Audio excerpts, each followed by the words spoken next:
welcome to Talking Royals. I'm Mary Nightingale. I'm joined today by our royal editor Chris Shipp and royal producer Lizzie Robinson to bring us up to speed on the latest from Buckingham Palace and beyond. Welcome both.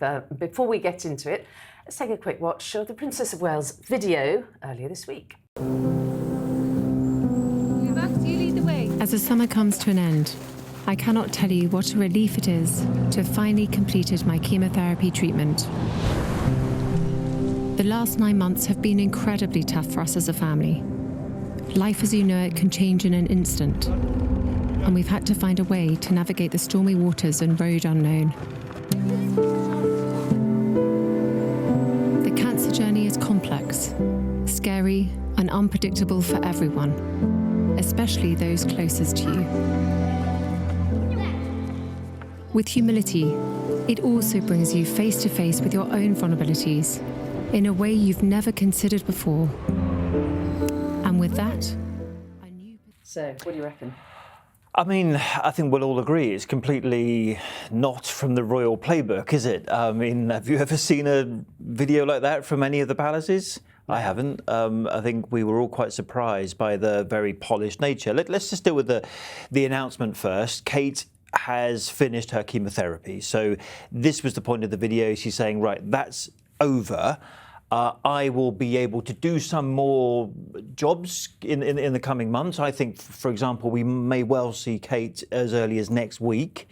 But they've put in the diary, haven't they, Lizzie? Remembrance Sunday, she's going to try and make it to that, and as well as the now annual Christmas Carol concert at Westminster Abbey. Yeah, look, I think from now until the end of the year, the engagements and the public duties that the Princess of Wales undertakes, she's going to undertake sort of light duties. It will be a gradual return to work.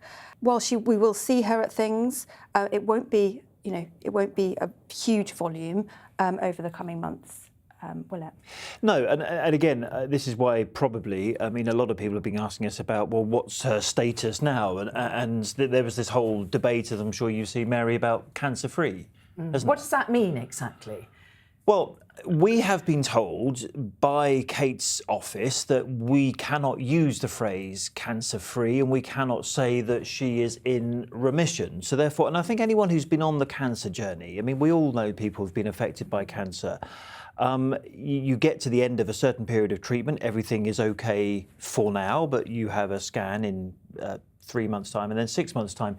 I was talking to someone just yesterday, in fact, a medic who herself had been through bowel cancer. She said, well, actually, when I went back for my 3-month scan, it wasn't good news. They had to go back and do more treatment. So this is why we're not using the phrase cancer-free when it comes to Kate. She's just ended this period of chemotherapy. However, as a lot of people point out, to use Kate's own words, doing what I can to stay cancer-free is now my focus. A little bit confusing because we're told she definitely isn't cancer-free. And then she goes on to say, although I have finished chemotherapy, my path to healing and full recovery is long. So she herself says, yes, it's a long way off before we get to this point. But because she used that phrase, doing what I can to stay cancer-free, a lot of people were a bit confused by the messaging there, I think. But I think what she probably meant was doing what I can to become cancer-free and stay cancer-free. Yeah. She's been doing sort of bits of work from home, including projects on her early years work. We can expect her to continue with that. She might undertake meetings. She might do some public engagements on kind of the charities, causes, issues that are closest to her. As Chris said, we are... it is an intention and her hope that she'll be at the Cenotaph for Remembrance Sunday and the Christmas Carol concert. So there will be some things over the coming months, but it won't be a full programme yet. The line that struck me out of the video was she was saying she has a whole new perspective. What does that mean? What does that signify? Look, again, I can't speak from personal experience, but anyone who's been through such a difficult period as she has, and, we should remind ourselves this started off with a very big operation at the beginning of the year.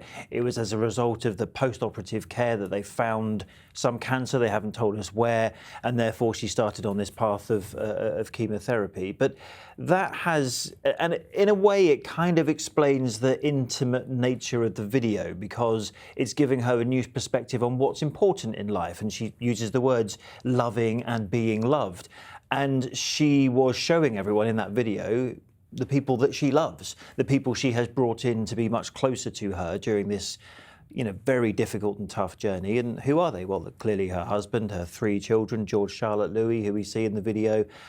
We saw the grandparents, or not her grandparents, her parents, Carol and Michael Middleton, playing with the kids as well. So I think what she meant by a new perspective on life is just, this is important. I've faced some very dark days during whenever you get told you have cancer and you're going through a course of chemotherapy. Everything they've done, the focus has been on protecting, shielding that family unit. And I think what you see in that video, it reflects not only the strength that she has found from her closest family, but also the sanctuary she has found in things like nature. That's why we see her outside in the video. She's drawn real strength from that, and it's brought her sort of real joy.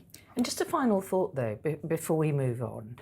The intimacy of the video was what I think struck so many people who were looking at it. And as you said at the beginning, Chris, when have you ever seen a video like this before? She was demonstrating the closeness of the family, but inviting people in a way that I don't think we ever have before. Yeah, I mean, so look, it won't be to everyone's personal taste, this video. And some people have criticised it online, other people completely love it. I mean, that's the nature of social media, of course, isn't it, these days? You either hate these things or love them. I think you've also got to think of what would be the reaction of certain elements of our tabloid press if Harry and Meghan had done a very similar video, and I'll leave that for other people to make up their own minds. But yeah, it was definitely... you're talking about the intimate moments, in other words, rolling around in the sand dunes, sort of kissing and cuddling. Again, do we see the royals do that? Are we now going to get a video? Now. Are we going to get a video of King Charles and Queen Camilla in the sand dunes or something? No, I don't think we are.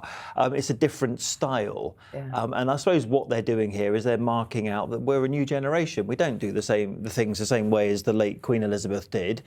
And in a way, nor does the current king. He's shared with us earlier in the year his prostate operation, and that led to a huge spike in the number of men seeking help and for that as well. So every generation does things differently.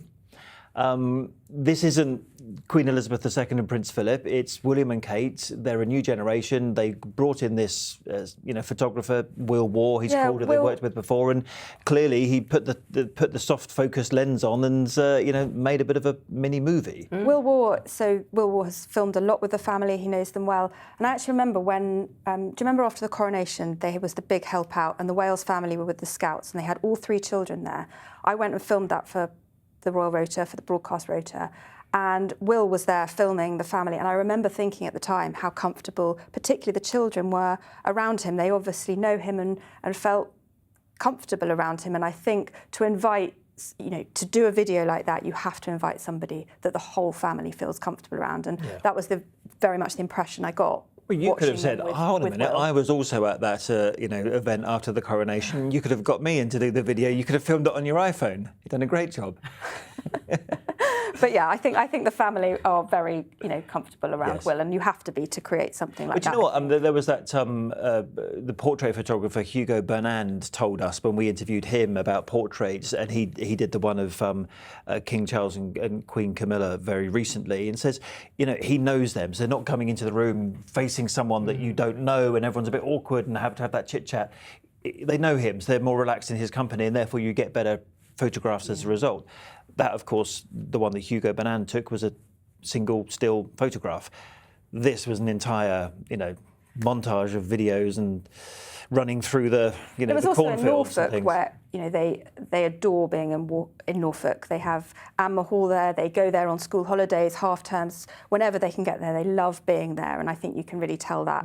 And the Princess of Wales has spoken a lot about how important she thinks, the outside world and nature is for all of us, but particularly for children. And they clearly have a very outdoorsy life there, playing cards, that in a couple of clips, them playing cards. It's clearly a sort of pretty idyllic lifestyle they have down there. Yeah, very much so. Just a final thought. You remember, and this has been likened, hasn't it, to that famous film in 1969, The Royal Family, which... one that got made by the BBC and never seen again. And never seen again, because the Royal Family they became appalled by how intrusive they felt it had been, or the courtiers did. I don't know quite, obviously, how that decision was reached.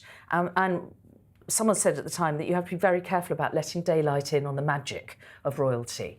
And once you let people in, it's quite difficult to keep them out, isn't it? Doesn't it create an appetite for knowing what they do all the time? And they're very careful about that normally, aren't they? Of course, what they get up to, and therefore it makes it much more difficult if, for example, not saying this will happen, but, were a paparazzi photographer go to the Sandringham estate in Norfolk and take a photo of them, and they say, hold on a minute, this is private, and they've every right to say that. Of course, they haven't given permission and it's involved the kids.